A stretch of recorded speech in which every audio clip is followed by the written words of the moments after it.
Salam, selamat sore saudaraku yang kekasih. Jumpa kita di channel yang sama, dalam channel Siraman Kalbu Sore kita berdoa.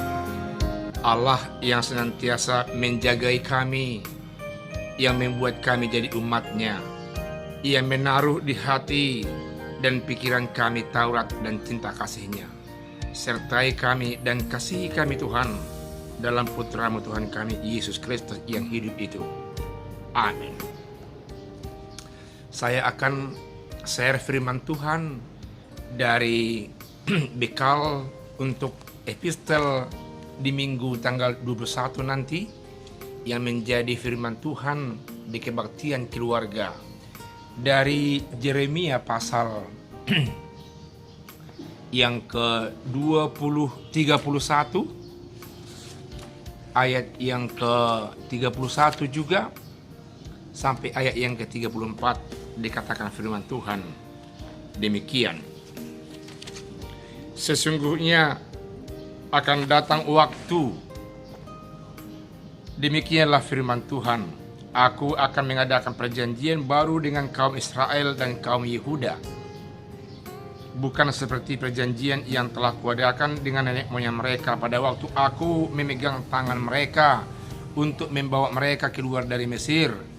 Perjanjianku itu telah mereka ingkari, meskipun aku menjadi Tuhan yang berkuasa atas mereka. Demikianlah firman Tuhan. Tetapi beginilah perjanjian yang kuadakan dengan kaum Israel sesudah waktu itu. Demikianlah firman Tuhan, aku akan menaruh Tauratku dalam batin mereka dan menuliskannya dalam hati mereka. Maka aku akan menjadi Allah mereka dan mereka akan menjadi umatku. Dan tidak usah lagi orang mengajar sesamanya atau mengajar saudaranya dengan mengatakan, kenallah Tuhan, sebab mereka semua besar kecil akan mengenal aku. Demikianlah firman Tuhan, sebab aku akan mengampuni kesalahan mereka dan tidak lagi mengingkari dosa mereka. Demikian firman Tuhan.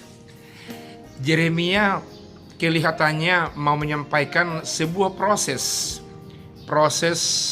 pembaharuan perjanjian antara Allah dengan umatnya, yang mana dikala mereka keluar dari Mesir, jelas sekali dikatakan firman Tuhan bahwa Allah memegang tangan mereka dan mengatakan bahwasanya, akulah Allahmu dan kamulah umatku.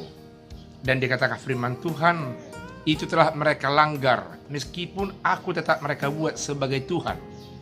Tuhan di sini dalam arti tulisan terjemahan dari Adonai dalam bahasa Ibrani, yang juga berarti Tuhan. Itu juga dibuktikan bahwa kata Tuhan di sini bukan huruf besar semuanya, yang memberikan arti bahwasanya bangsa Israel membuat Allah itu sama seperti Baal, yakni seperti tuan dan seperti suami. Di rumah juga kaum ibu sering katakan tuan di rumah. Yang mau dikatakan di situ adalah pimpinan rumah tangga, suami, dan dikatakan dengan tuan.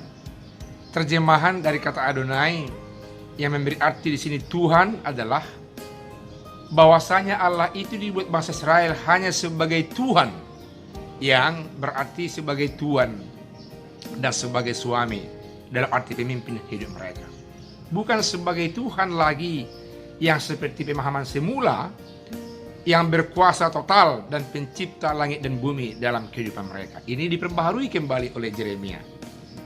Perjanjian yang diperbaharui kembali dengan bangsa pilihan Allah itu dengan pertanda Allah membuat Taurat itu di hati dan membuat Taurat itu di dalam batin mereka. Kita lihat dalam ayat 33. Tetapi beginilah perjanjian yang kuadakan dengan kaum Israel sesudah waktu itu. Demikianlah firman Tuhan, aku akan menaruh Tauratku dalam batin mereka dan menuliskan dalam hati mereka. Batin dan hati biasanya dipahami orang sebagai dua kata yang berarti sama, bahagian terdalam, inti terdalam hidup setiap orang. Taurat Allah katanya akan dibuatnya di hati dan di batin bangsa Israel, yang memberikan arti kasih, kesetiaan, dan kehidupan yang dari Allah akan dibuatnya di dalam kehidupan yang terdalam dari umatnya itu. Itulah pembaharuan ikat perjanjian itu kepada bangsa Israel. Karena itu orang tidak perlu lagi aktif untuk mengajar atau saling mengajar, tapi Allah sendiri yang sudah membuat menjadi pusat kehidupan manusia itu, kasih, cinta kasih, dan kehidupan Allah yang berkuasa itu yang akan memotori hati pikiran umat manusia. Itu berarti kekuatan Allah mungkin menunjuk kepada kuasa Roh Kudus pada masa kini yang aktif untuk memotori umat manusia sehingga manusia menyadarinya dan dia mengubah kehidupannya. Kelihatan yang lebih aktif adalah Allah dan manusia meresponi dalam kehidupannya untuk perubahan-perubahan demi untuk kemuliaan nama Tuhan. Dalam ayat 34 dikatakan bagian akhir akan mengenal aku. Dengan Allah membuat seperti itu, bangsa Israel akan mengenal Dia yang dimotori oleh kuasa Allah itu yang kita pahami pada masa kini, Roh Allah yang sungguh-sungguh memutar hati pikiran mereka, batin mereka. Demikianlah firman Tuhan, sebab aku akan mengampuni kesalahan mereka dan tidak lagi mengingat dosa mereka.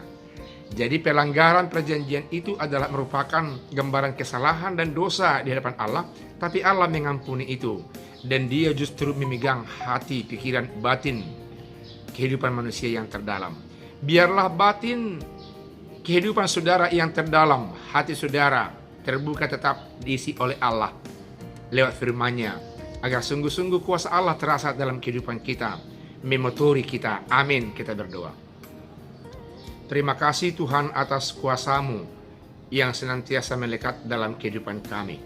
Dan itu yang kami inginkan, Roh Kudus-Mu lebih dominan, berbicara yang baik demi untuk kemuliaan Tuhan dalam hidup kami, agar langkah kami setiap saat membawa kemuliaan nama Tuhan, justru untuk memperlihatkan cinta kasih yang di batin kami, yang di hati kami, yang telah Tuhan berikan itu. Dalam nama Yesus kami berdoa. Amin.